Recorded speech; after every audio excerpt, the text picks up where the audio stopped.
حضرت ابوذر غفاری رضی اللہ تعالیٰ عنہ مشہور صحابی ہے جو بعد میں بڑے زاہدوں اور بڑے علماء میں سے ہوئے۔ حضرت علی رضی اللہ تعالیٰ عنہ کا ارشاد ہے کہ ابوذر رضی اللہ تعالیٰ عنہ ایسے علم کو حاصل کیے ہوئے ہیں جس سے لوگ عاجز ہیں، مگر انہوں نے اس کو محفوظ کر رکھا ہے۔ جب ان کو حضور اقدس صلی اللہ علیہ وآلہ وسلم کی نبوت کی پہلی خبر پہنچی تو انہوں نے اپنے بھائی کو حالات کی تحقیق کے لیے مکہ بھیجا کہ جو شخص یہ دعویٰ کرتا ہے کہ میرے پاس وحی آتی ہے اور آسمان کی خبریں آتی ہیں، اس کے حالات معلوم کریں اور اس کے کلام کو غور سے سنیں۔ وہ مکہ مکرمہ آئے اور حالات معلوم کرنے کے بعد اپنے بھائی سے جا کر کہا کہ میں نے ان کو اچھی عادتوں اور عمدہ اخلاق کا حکم کرتے دیکھا ہے، اور میں نے ان سے ایک ایسا کلام سنا جو نہ شعر ہے نہ کاہنوں کا کلام ہے۔ حضرت ابوذر غفاری رضی اللہ تعالیٰ عنہ کی اپنے بھائی کی بات سن کر تسلی نہ ہوئی تو خود سامان سفر باندھا اور مکہ پہنچے اور سیدھے مسجد حرام میں گئے۔ حضور صلی اللہ علیہ وآلہ وسلم کو پہچانتے نہیں تھے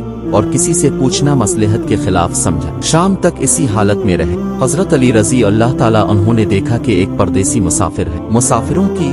غریبوں کی، پردیسیوں کی خبر گیری، ان کی ضرورتوں کو پورا کرنا ان حضرات کی گھٹی میں پڑا ہوا تھا، اسی لیے ان کو اپنے گھر لے آئے، میزبانی فرمائی، لیکن ان سے پوچھنے کی کچھ ضرورت نہ سمجھی کہ کون ہو اور کہاں سے آئے ہو۔ مسافر نے بھی کچھ ظاہر نہ کیا۔ صبح کو پھر مسجد آ گئے۔ دن بھر اسی حال میں گزرا کہ خود پتہ نہ چلا اور دریافت کسی سے کیا نہیں۔ غالباً اس کی وجہ یہ ہوگی کہ حضور صلی اللہ علیہ وآلہ وسلم کے ساتھ دشمنی کے قصے بہت مشہور تھے۔ آپ صلی اللہ علیہ وآلہ وسلم کو اور آپ کے ملنے والوں کو ہر طرح کی تکلیفیں دی جاتی تھی۔ دوسرے دن شام کو بھی حضرت علی رضی اللہ تعالیٰ عنہ کو خیال ہوا کہ پردیسی مسافر ہے، بظاہر جس غرض کے لیے آیا ہے وہ پوری نہیں ہوئی، اسی لیے پھر گھر لے گئے اور رات کو کھلایا اور پھر سلا دیا، مگر پوچھنے کی اس رات کو نوبت نہ آئی۔ تیسری رات کو پھر یہی صورت ہوئی تو حضرت علی رضی اللہ تعالیٰ عنہ نے دریافت کیا، فرمایا کہ تم کس کام سے آئے ہو، کیا غرض ہے؟ تو حضرت ابوذر رضی اللہ تعالیٰ عنہ نے پہلے ان کو قسم اور عہد و پیمان دیے اس بات کے کہ وہ صحیح بتائیں،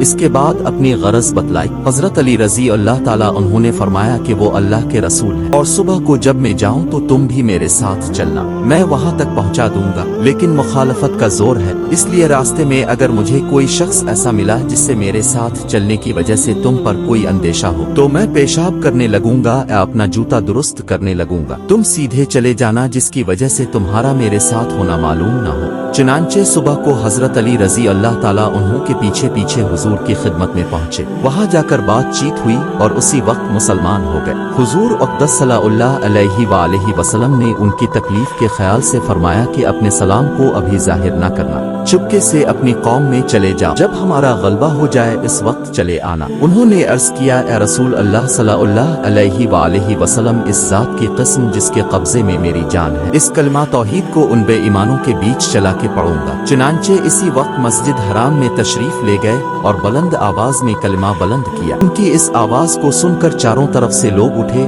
اور اس قدر مارا کہ اب مرنے کے قریب ہو گئے۔ حضور صلی اللہ علیہ وآلہ وسلم کے چچا حضرت عباس رضی اللہ تعالیٰ عنہ جو اس وقت تک مسلمان بھی نہیں ہوئے تھے، ان کے اوپر بچانے کے لیے لیٹ گئے اور لوگوں سے کہا کہ کیا ظلم کرتے ہو، یہ شخص قبیلہ غفار کا ہے اور یہ قبیلہ ملک شام کے راستے میں پڑتا ہے، تمہاری تجارت وغیرہ سب ملک شام کے ساتھ ہے، اگر یہ مر گیا تو شام کے لوگوں کا آنا جانا بند ہو جائے گا۔ اس پر ان لوگوں کو بھی خیال ہوا کہ ملک شام سے ساری ضرورتیں پوری ہوتی ہیں، وہاں کا راستہ بند ہو جانا مصیبت ہے، اسی لیے ان کو چھوڑ دیا۔ دوسرے دن پھر اسی طرح انہوں نے جا کر بلند آواز میں کلمہ پڑھا اور لوگ اس کلمے کے سننے کی تاب نہ لا سکے، اس لیے ان پر ٹوٹ پڑے۔ دوسرے دن پھر حضرت عباس رضی اللہ تعالیٰ عنہ نے اسی طرح ان کو سمجھا کر ہٹایا کہ تمہاری تجارت کا راستہ بند ہو جائے گا۔ تو دوستوں، یہ تھا حضرت ابوذر غفاری رضی اللہ تعالیٰ عنہ کے اسلام قبول کرنے کا واقعہ۔ حاصل، حضور صلی اللہ علیہ وآلہ وسلم کے ارشاد کے باوجود کہ اپنے سلام کو چھپاؤ، ان کے اندر دین اسلام کا یہ جذبہ اور یہ غلبہ تھا کہ جب یہ دین حق ہے